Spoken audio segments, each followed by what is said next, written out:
Hi, I'm Tracey Phillips, the author of Best Kept Secrets, and today I want to talk about a different path to traditional publishing. Once you've written a story, the dream is to publish, right? We all know that there are many paths to publishing these days, including self-publishing, indie, and traditional. And for those of us who don't want to self-publish, we know to query and pitch. But sometimes the traditional process is difficult and time-consuming. Whether it's a day job or taking care of your family during quarantine or caring for aging parents, life can get in the way of our dreams. Here, I'll show you how to get your work seen faster and by more agents with just one pitch. It happened to me. I got my first novel published without an agent. Now I'll show you how. Come on. 9 years ago, I finished my first manuscript. I wanted to show the world what I'd done. Never mind that I thought that I'd written the next New York Times bestseller. I didn't. But I signed up for nearby writers' conferences and consumed every article that I could find about publishing. I learned about self-publishing and traditional and all the roads in between. I decided my path was traditional, and then I studied everything there was to know about querying agents. So you've finished your manuscript. It's time to choose a path to publication. To get into the industry, you're going to find that most folks tell you to secure an agent. That means sending out queries. A well-written query introduces you. Addressed to one person, the letter is friendly and concise. Most importantly, it sums up your manuscript.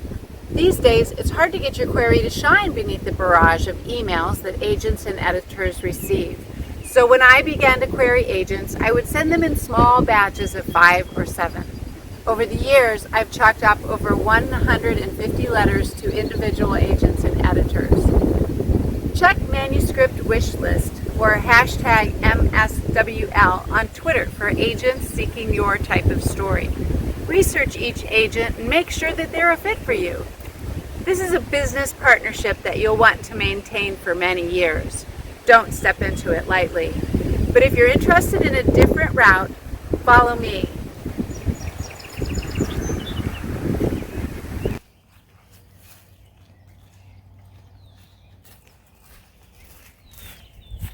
I believe in the value of a good old-fashioned query. Getting rejected is part of the game. One of my mentors called rejection letters feathers in your cap. Every writer has collected their share. What do you do with a rejection letter besides cry a little? Well, a good one will come with advice. The agent may tell you what isn't working for them. That's probably what's not working for all the other agents you've sent to, the ones you didn't hear back from. You know what I mean, those sent queries that disappear into the interwebs forever.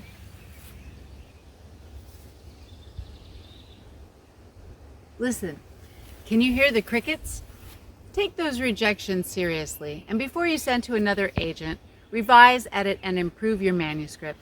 The manuscript that I sent to 100-ish agents went through 27 revisions. I took it as a sign that my manuscript needed work. It was probably true.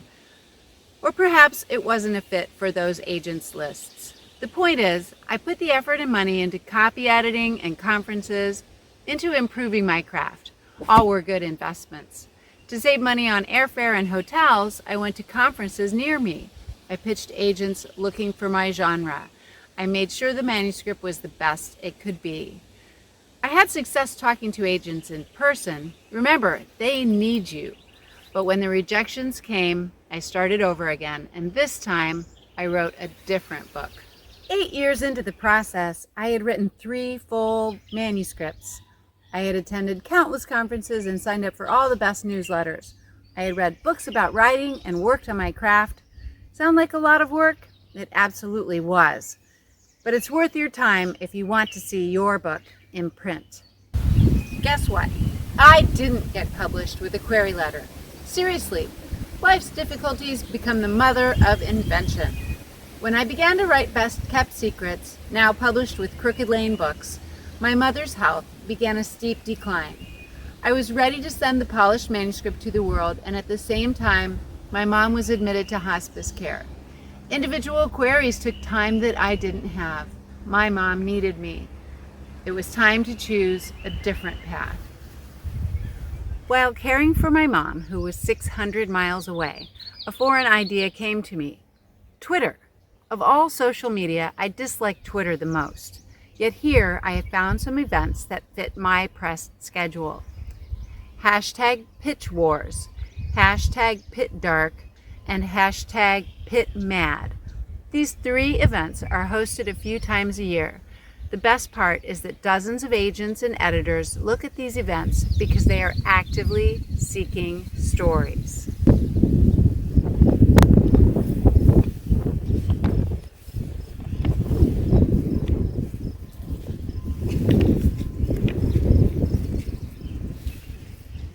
The rules are simple. Your genre must be a category listed. You can pitch your log line up to 3 times in 8 hours. Always check the rules because these numbers vary. Twitter frowns on repeat tweets, so it's a great time to practice and revise your log line. It's an exercise in perfection. Here's the best part. If an agent or editor likes your pitch, you can reach out to them and submit your work to them. Yes, it happened to me. My editor liked my pitch for Best Kept Secrets on hashtag PitDark. After reading the manuscript, Jenny offered me a contract.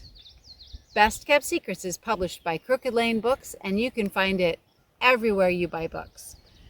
You'll get published too. I believe in you. You just gotta keep trying. The world is changing, and so is the face of publishing. Just because the advice I've given here worked for me doesn't mean that it'll be the same for you. But one thing is true, with so much uncertainty in the world, we're craving escapism. Readers need new stories, and you are content creators. Write it now. Edit, revise, and repeat till you can no longer see the words on the page. Your journey may not look like mine, but the world needs your stories. So find me on Facebook and Instagram for more conversations. Good luck and stay safe. See you soon.